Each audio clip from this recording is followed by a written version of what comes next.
I am Sophia, and this is the Untitled Podcast.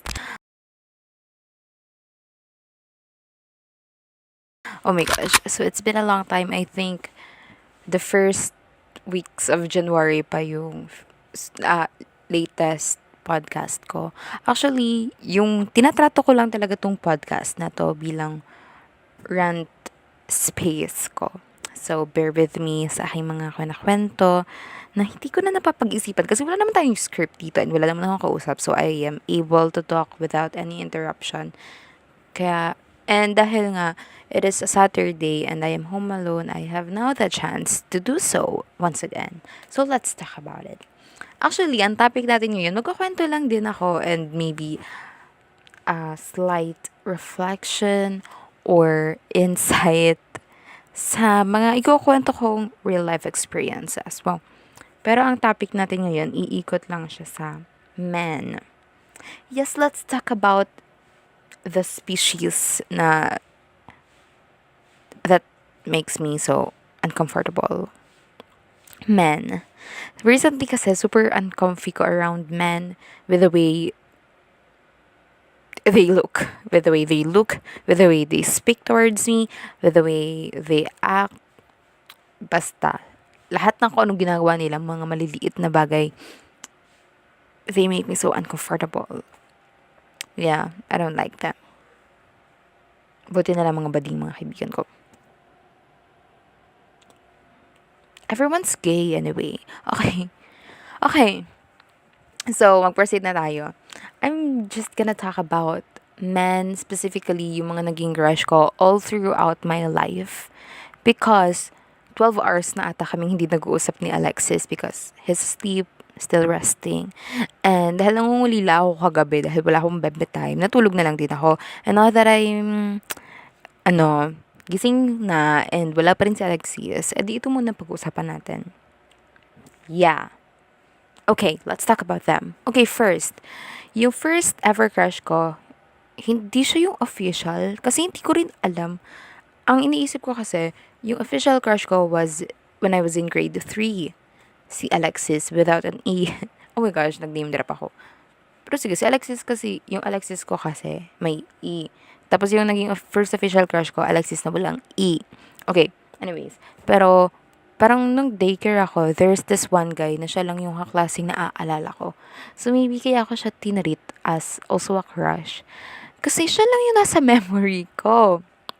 And yung memory ko sa kanya ng daycare, umuwi siya kasi napatay siya sa shorts. Ayun lang. Pero hindi ako tumawa ha. Sobrang bait kong bata. Like, kasi feel ko agad dati na yung humiliation, embarrassment. So, it just felt bad. Hindi ko lang alam kung bakit yun lang yung tanging memory na aalala ko ng daycare ako. Tapos sa lalaki pa. So, maybe kaya ako siya tinratong crush. Also, kasi nung grade 5 ako, which was in 2015, parang, yung pinsan ko, nakaklase netong lalaking to, sinasabi sa akin na gusto raw ako nitong lalaking to. So, medyo kilig-kilig naman ako because of the attention, kasi attention deprived ako all my life. Pero yun, dahil nga ganun. Pero hindi ko siya naging crush din nung grade 5 ako. Parang, sorry, expired na yung crush date. Crush, ko sa'yo, feeling. Kasi nung daycare pa lang. Ngayong grade 5, wala na.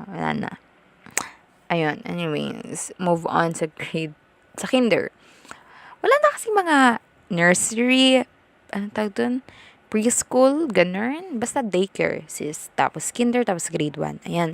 So, nung kinder ako, I think it was the first time that I felt envious. Yeah. Hindi naman siguro jealous or insecure, just envious. Nainggit lang ako. Kasi, parang may isang pogi sa classroom namin ng kinder. Talaga, may definition na ako ng pogi. May basehan na ako ng pogi nun. Hindi ko rin gets yung takbo ng utak ko nung bata ako. Pero ganun yung naalala ko ha. Na may pogi akong kaklase. And, syempre, no Christmas party, naging escort siya. Well, obviously. Tapos ako, nasa likuran ako ng pila nun. Kasi yung Muse, Okay, etong lalaking to na crush ko, may affiliation with JC right now. Or, hindi na right now. Basta, recently. Tapos itong babaeng Muse, affiliated naman kay CL. So, you know. Ayun, kasi magkaklase kami ni CL nung kinder. So, he knows maybe kung sino ang tinutukoy ko. But yeah, okay yun. Yun. Wala lang, parang nainggit lang ako kasi. So, hindi ako yung definition ng maganda para sa inyo. Bakit hindi nyo ako pinartner dun sa pogi kong kaklase? Parang ganun, parang, um, okay. Pero, na-realize ko, kaya pala hindi ako muse nun. Kasi ako yung nasa unahan nung pagsayaw namin ng kinder. Ako kasi yung bibo kid, katabi ko si Riza nun. So, parang ako yung ganyan-ganyan. Love it. Super nice. Yun lang. Yun yung mafe-flex ko na hindi man ako unahan sa pila kasi hindi ako yung muse ng section. Pero nasa unahan ako ng sayaw. Merry Christmas, everybody. Okay, grade 1. I transferred to another school. And dahil nga attention deprived ako, every time na umiiyak ako, natutuwa ako kasi may dalawa akong kaklase na tumatakbo doon sa guidance kasi yung guidance counselor nina ako. Tapos parang, umiiyak po si Sofia. Ganon. Tapos ako naman parang, concerned sila. Ayoko pa rin sa inyo. Ayoko pa rin sa school na to. Kasi nga, syempre, transfer ako. Super homesick and very unfamiliar with the environment. So, ganun. Like, bata pa rin naman ako. So, it's natural. It's normal. Tapos, no, nakilala ko nun si JC. Kasi nasa unahan ko sila, nakaupo sa unahan ko. Tapos, nasusundutan sila ng Fretilini. Ako naman, prim and proper lang. Pero okay, wala akong crush nung grade 1. Okay, yun pala yung topic natin. Wala akong crush nung grade 1. Grade 2, I think wala rin. Pero tanda ko nun, may balitang dumating sa akin na may nagkaka-crush daw sa akin from another section. And ito palang lalaking to, yung mama niya at mama ko, best friends. Okay, spoiler. Naging crush ko siya ng grade 6 kasi naging kaklase ko siya. Tapos yun yung first ever crush ko sa buong elementary na parang okay lang sa magulang ko. Kasi best friends nga sila ng mama ng lalaki. Pero like,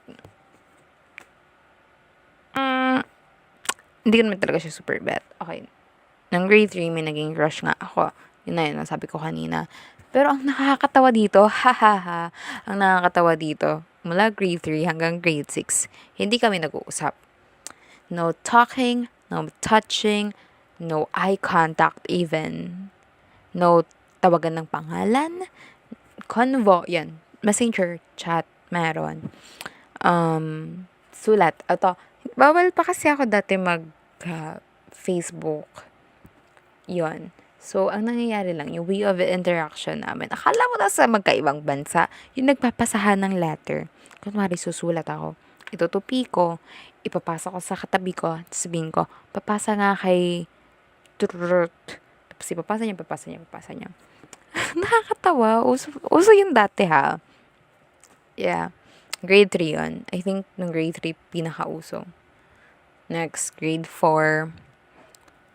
I think this was the worst year of elementary just because there's a guy from grade 5 sa kabilang building. As in, kunwari ito yung buong school. Ito yung building nung lalaki. Nasa kabilang dulo yung building ko. And every recess, every lunch, pumupunta yung lalaki sa building namin. And siya kasi ay like naturally flirty. So, super boka niya sa pick-up lines, basta flirting. Ako naman, dahil nga attention deprived ako, natutuwa ako kasi parang, sa pangit kong to, sis, nagustuhan mo ako. Siguro nakikita mo lang yung talino ko. Nakakaloka. Yun nga lang yung naipagmayabang ko na matalino ako. Academically, kasi, hello, nai-insecure nga ako dahil nga, dinuduro sa akin ng magulang ko na hindi ako madiskarteng tao. So, parang bobo ako sa buhay. Pero, matalino ako sa pag-aaral. So, yun lang yung may pagmayabang ko all my life. Kaya yun, parang, paano mo ako naging crush kasi matalino ako? Nakikita mo ba yung talino ko? Parang ganun. Ewan ko lang din, baka trip niya lang din ako kasi maybe a challenge kasi hindi naman ako super like lumalandi pabalik. Pero like parang pinapakita ko kasi na kinikilig ako, pero hindi naman niya kilig na parang ano lang. Alam mo yung parang hindi naman parang disgust naman yung reaction ko. Pero parang ano tawag dito? Basta yung parang na ganun lang. Siguro natutuwa siya dun. Ewan ko, tapos dahil nga malapit ako sa guidance office, edi yun, nag-guidance ako. Tapos parang tinanong, ano bang meron sa inyo? Hindi naman guidance. Kasi nga, ninang ko yung guidance counselor. Yung ako naman parang, wala naman. Siya naman nauuna. Ganon. Tapos after nun, sabi pa nga ng ninang ko, sa high school na lang daw kami magligawan. Pero after that incident, hindi na kami nag-usap ever. I cut ties with him kasi, no, so toxic, so toxic. Okay, grade 5. Ito yung, siguro, trauma. Because it was my first time to have a genuine connection with a guy na hindi ko naman, like, excuse me, na hindi ko naman, like, basta, parang hindi ko na-expect na magiging ka-close ko. Pero para siya naging best friend material for me. There's this parang contest na naging close kami. And then after that, may doxology practice and part kami nun. And then, break time, actually, it was a month of February. And break time, parang sabi ko, alam mo ba, hindi pa ako nakakatanggap ng mga flowers or letters, ganun-ganon. Wala lang, parang na-chika ko lang kasi parang pinag-uusapan yun sa circle. Ewan ko, feeling ko tinanong niya din. Because I won't speak kapag hindi naman ako tinatanong about sa mga bagay-bagay. Kasi tahimik nga ako dati. O yun. Tapos nung dumating na yung Valentine's Day, binigyan ako ng letter. Actually, yung letter, alam mo yung parang gawa na, parang may embed, may ganun na sa card. Pero meron siyang personal letter na sinulat na pa-ballpen. In fairness, maganda sulat niya. Tsaka tama spelling ng pangalan ko. Pero, ay hindi. Tapos, nagpatuloy din yun kasi nung nag-jamboree siya, nung camping ng Boy Scout, may souvenir sa akin, yung Paris na keychain. And then, nag-uusap-usapin kami sa messenger. Tapos parang, nakita ng nanay ko and then naging issue na naman po sa amin. So parang,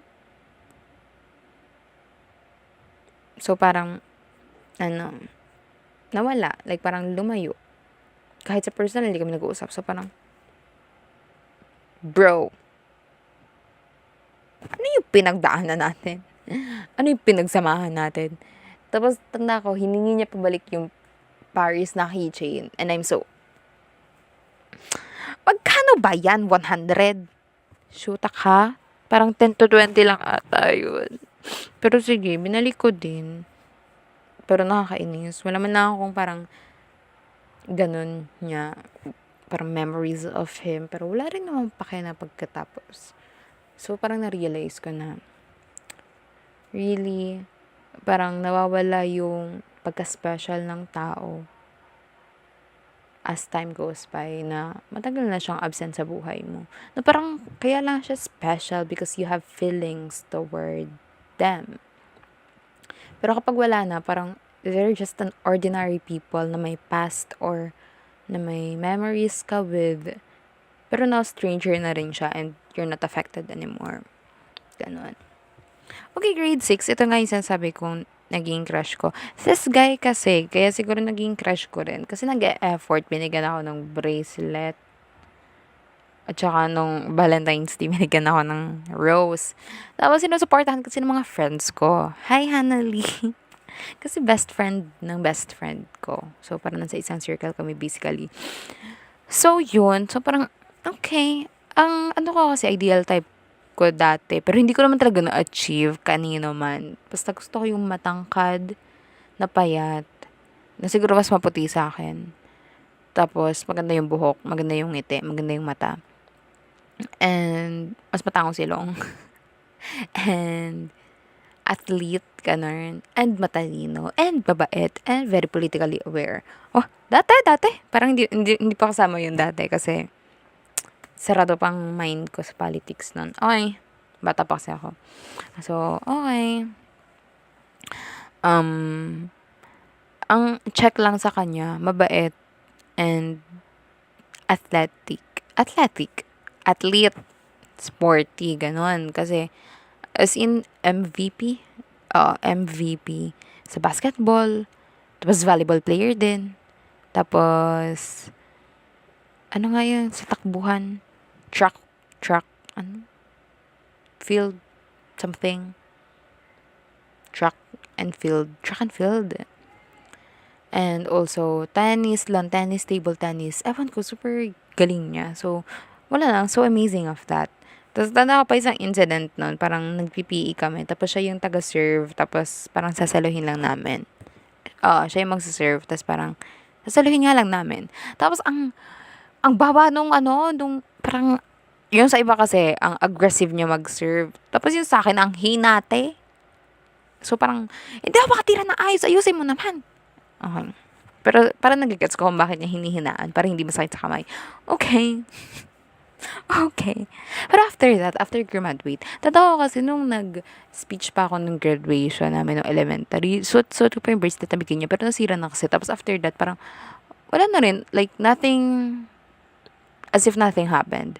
Kasi parang ganun din ako sa mga friends ko nung elementary na parang, hindi na kami close, parang wala kami pinagsamahan, wala kami memories.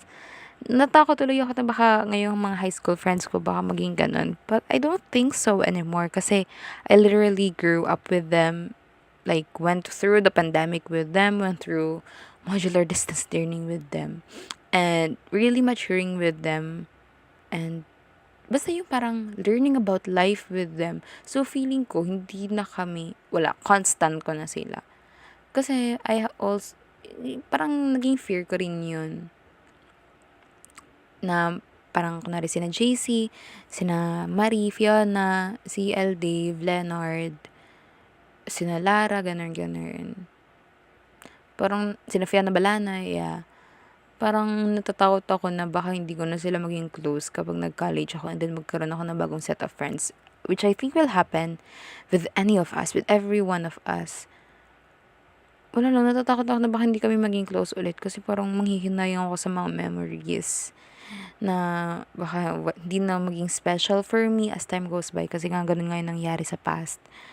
Sa buta ko kasi parang dati, like nung first, first na, malayo sa kanila. Super sakit parang ang bigat sa chest. Pag nakikita ko na ako yung kulang, tapos parang hindi na ako updated sa buhay nila, hindi na kami ganun ka-close kasi parang hindi ko na gets ko anong humor nila, hindi ko na alam kung paano sila makipag-usap, basta yung parang hindi ko na sila matansya. Hindi ko na sila yung parang ma-figure out. Like, ano pa bang gusto mo? Paano bang approach ang gusto mo sa'yo? Parang super conscious na ako to talk with them. Ayoko mangyari yun sa mga kaibigan ko ngayon because they're literally the best people. And wala lang, natatakot nga lang ako na baka mawalan ng pagka-special yung mga memories na yun once na, wala na akong pakialam sa kanila, wala na silang pakialam sa akin. Okay, ba't napunta sa mga friends? Pinag-uusapan natin yung mga lalaki, mga bading naman to mga kaibigan ko. Okay. Ayun. Nasaan na ba tayo? Ay, okay. Graduate nga ako ng grade 6. Grade 7. Okay, grade 7. I have this grade 10 crush. Si Kiyang drummer. Okay, but let's not talk about it because super cringe. Kasi tanda ako, isang beses nag-chat ako sa kanya about something and let's not talk about what something it is. Okay, grade 8, si CY, si Chanyol. Oo, si Chanyol. Naging crush ko siya kasi volleyball player siya, pero hindi siya yung ideal type ko talaga kasi hindi naman siya super tangkad, hindi rin siya slim, pero maputi siya. Tapos athletic. Tapos matalino. Kasi syempre, taga-BS yung ako nun. Tapos tanda ko dati, hindi ko naman talaga siya dapat magiging crush. Kasi parang may tradition or may culture na may ISB crush. Pero ito kasi, nung sinabi ko sa mga kaibigan ko, sino ISB crush ko, after na yun ng ISB. So, anong nangyari, dahil nga, okay, chinika ko, hindi ka na naman crush kasi tapos na ang ISB. Tapos sabi nila, sino nga? Si ano, Toot. Tapos parang nagulat si Gerson. Tapos sabi ni Gerson, crush mo si Toot? Ganon, like, sinabi yung pangalan. Eh, narinig na mga kaklase ko. So,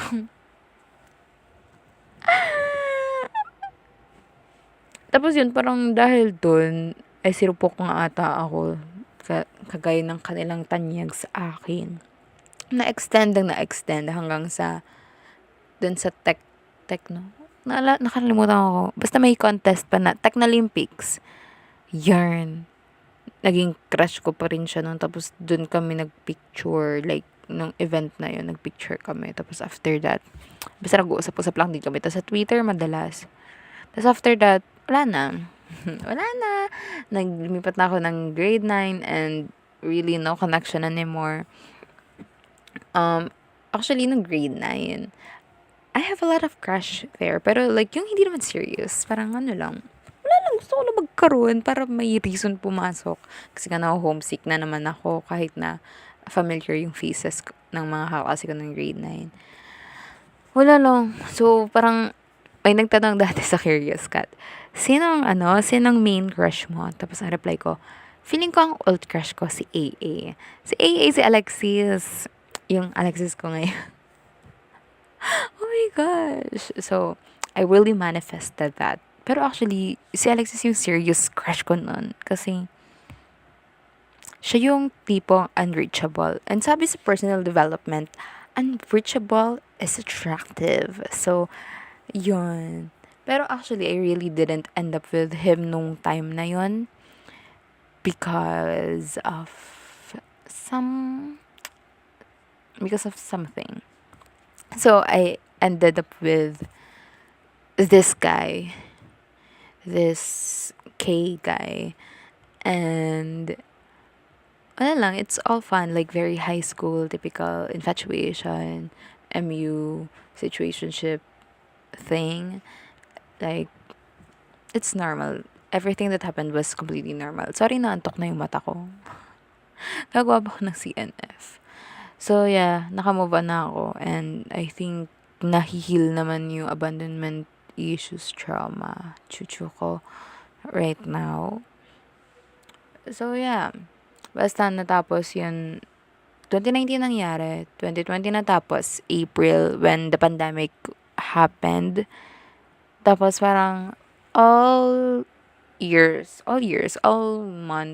month long ng pandemic, nananahimik lang ang puki ko. Tahimik lang ang puso ko nun.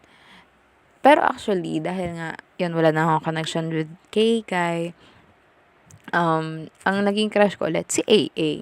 Kasi siya nga yung unreachable crush ko because he was actually my ideal type. Matangkad, na payat, na magandang ngiti, matangsang ilong, magandang mata, ganon. Matalino, ganon. Tapos, ayun, may mga nakaka-off lang na attitude sa kanya, like, toot, and now I embrace them. And actually, parang nagbago na kasi talaga siya kasi because he matured. So, wala na yung mga ganon. Like, ngayon, politically aware na siya. And I'm transforming him into a feminist through my traumas. Ito ko nakwento ko sa kanya about men. Like, yeah. Okay. And also, hindi siya homophobic. Siya lang yung straight sa magkakaibigan namin. And I love that. Siya lang yung straight. Amen. Okay. Okay, ano naman pag-usapan natin? Ayun, si Alexis. Buong grade 10, crush ko siya. And dahil nga, modular, tapos kunwari wala akong mapagtanong ang iba, siya yung nilalapitan ko. Tapos very close naman kami mag-usap nun. And I asked him, talaga tinanong ko siya nung kami na parang, hindi ka nag-assume na naging crush kita noong grade 10? Hindi raw halata. Nung binalikan ko, halatang halata. So, siya, parang hindi pumapasok sa isip niya yun. Kasi parang, for him, unreachable din daw ako kasi matalino daw ako. Ganon. Tapos para sa kanya, cute daw ako. Cute lang, hindi maganda, te. Pero yun, naging crush niya din daw ako ng grade 9 kasi cute daw ako. Anyway, tapos ng grade 11 kasi ako umamin nun because, alam mo ba, ang initial worry ko after graduate, hindi ko anong strand kasi sure na akong Yumse. So, ang worry ko nun, hindi ko na makakausap si Alexius kasi wala na, kasi STEM siya, Yums ako. So, ano pag-usapan namin? Magkaiba kami ng subject, magkaiba kami ng major. Well, yung minor parehas, pero magkaiba kami ng teacher. Ganon. So, this is my last chance. Parang ito na yung basihan kung ano mangyayari sa akin. Kung mag-move on na ba ako o hindi. So, umamin ako. Para malaman ko na, should I cut ties with him? Or, ipagpatuloy ko lang ba yung sikreto kong nararamdaman? Kasi, tapos nag-ano pa ako nun like, wala talaga akong pinagsasabihan na kung sino man. Like, even JC, CL, Dave, Chuchuchu. Pero dahil nga nagko-contemplate na ako, sinabi ko sa kanila, hindi ko alam kung bakit ako nagko-contemplate. Because I was stuck between having a crush on him kasi ideal type ko siya. And gusto kong umamin kasi gusto kong makita yung mga hindi magiging what ifs and what could have beens ko in the end. And on the other hand, ayokong umamin because super nakaka-insecure siyang maging crush. Because of things. Yun nga. Ika nga. And it was the struggle. It was one of the main struggles sa relationship namin, yung insecurity ko. Pero ngayon, nawawala na siya, TBH. Kasi hello, magto 2 years na kami. Mapupunta ka sa impyerno pag sinira mo yung relasyon namin. Ganon. Kung sino man kayo. So, parang panatag na ako. Okay. And feeling ko wala namang mangyayaring ganon. Feeling ko rin kasi parang, yeah, like we always choose to love each other. And even if kahit hindi namin choice parang nasa nararamdaman namin, I don't think it will ever fade anymore. Kasi super contented na kami sa isa't isa with what we have, with what we receive from each other. Yeah. So, yun nga, nung umamin nga ako, hindi directly, through Google form. Tapos sabi ko sa kanya, nung sabi niya, okay na daw na nakapag-chat na siya. Sabi ko, titingnan ko yung response. Sabi niya, wag! Sabi ko, bakit ba? Okay lang naman kung nireject mo ako. Yun naman talaga yung plano ko, mag-move on sa'yo. Super outspoken ka nun, ha? Ay, outspoken. Super ganon. Super boka ko. Tapos sabi niya, hindi naman kita nireject. May slight affection nga ako. Ganon, sabi niya.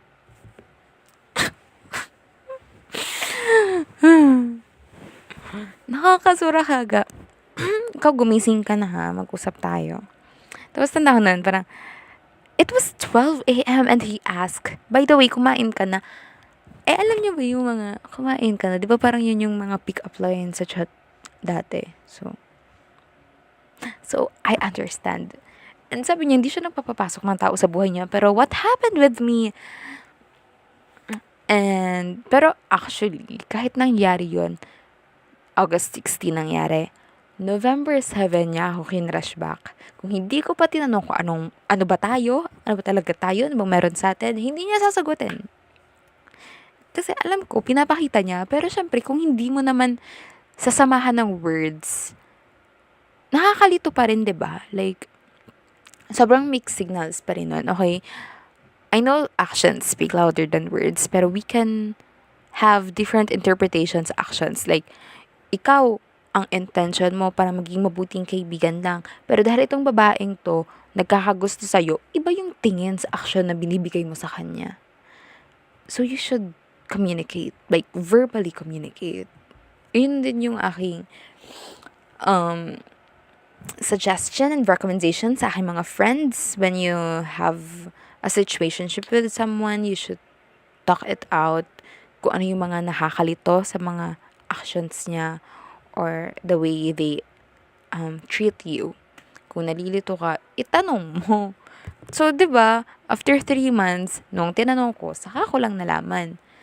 Pero, ano, kasi nga hindi nga siya ready and I also wasn't ready na gano'n maging response niya at dun kami dalhin ng pag-amin ko.